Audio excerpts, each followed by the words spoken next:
President Biden to victory in 2020. And one key part of this demographic is black farmers. Data shows in 2022, there were just under 42,000 black farmers in the U.S. They make up less than 1% of the 3.4 million farms in the U.S. This group has been historically marginalized, with black farmers losing 90% of their land over the last century. The Biden administration has tried to provide aid to these farmers, but they say they're not actually seeing much relief. In 2021, the American Rescue Plan earmarked $4 billion for black and other farmers and ranchers the plan termed socially disadvantaged. Now, this was effectively blocked in court. And then in 2022, the Inflation Reduction Act set aside $2.2 billion specifically for farmers who face discrimination before 2021. But so far, none of this money has been paid out. And as a result, the New York Times reports black farmers in the key swing state of Georgia are cooling on Biden and considering backing former President Trump instead.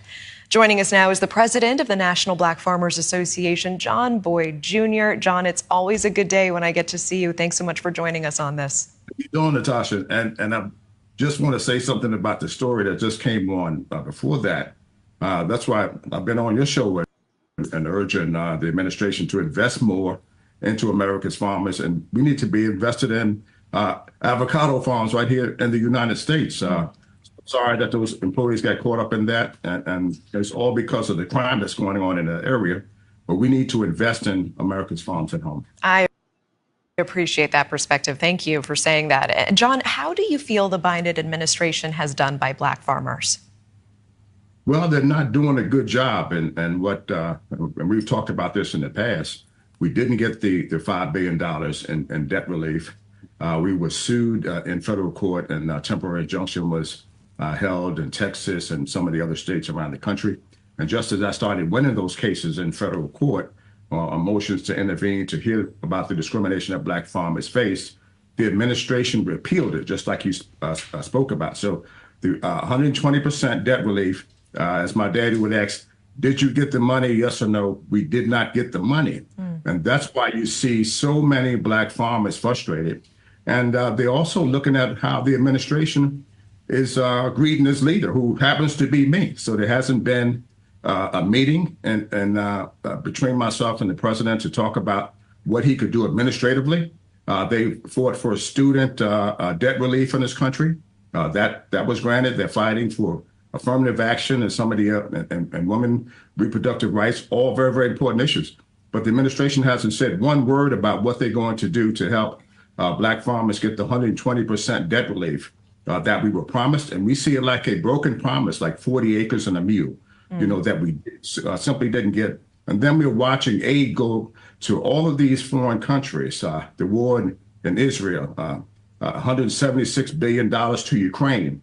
And earmark monies for Ukraine farmers to get equipment and seeds and fertilizer, things that they never provided to a black farmer in this country, and we're citizens.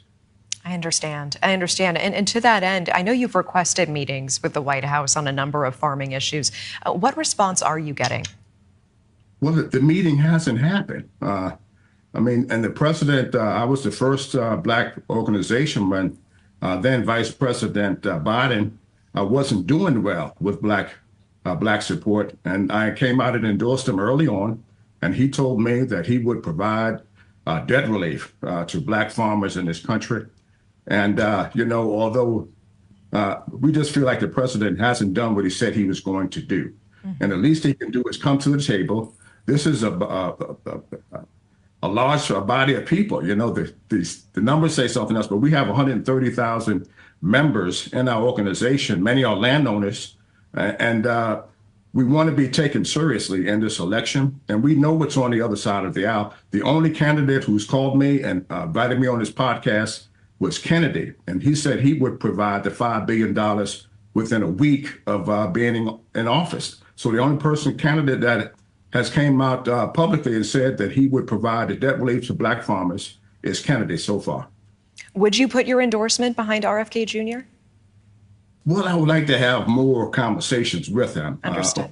I came on the podcast. He invited me. I think he's a good candidate. And, I think if he comes around on some other issues, he could pick up some black support. That's my personal opinion. But President Biden, we supported him openly from the microphone, and I asked all of our members to vote for him. And I don't think that we've received a warm reception. That's the word that I'm looking for. On this administration, we should be invited to that meeting, and the president should be able to tell me what he's going to do to fix this problem with black farmers, because we are facing extinction.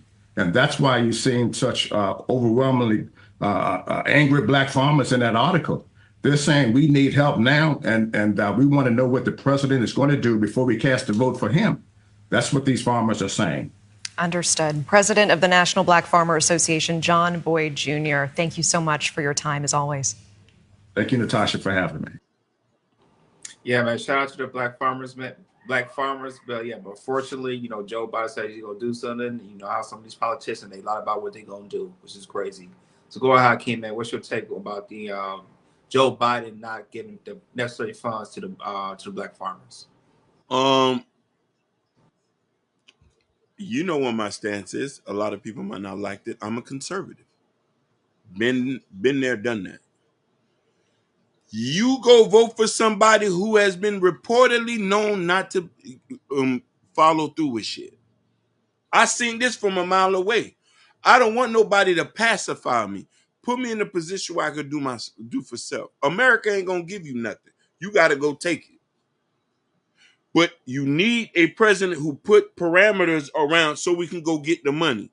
When Trump was here, yes, you might not like his rhetoric, but he handled businesses. When the check was cut, the check was cut.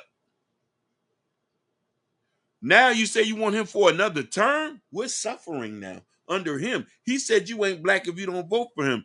He's lied on every single point. No student debt relief. No prison reform. Everything he's talked about, he has not done. He has not kept one promise. $175 billion to Ukraine. Most niggas can't even spell Ukraine. We give a fuck about them. Then they selling $60 billion to the untouchables. You know who they are. We can't say their name because they're flag channels.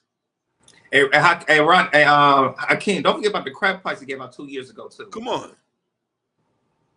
So the crack pipes. Yes, Stephanie Walker. I know you say both are liars, but one gave us result. You cannot tell me under his tenure you wasn't eating. I'm telling you, I visibly seen it. He's the reason my business collapsed. I'm back here with y'all. I'm back here with y'all. When Trump was here, we was hitting licks. We was hitting licks.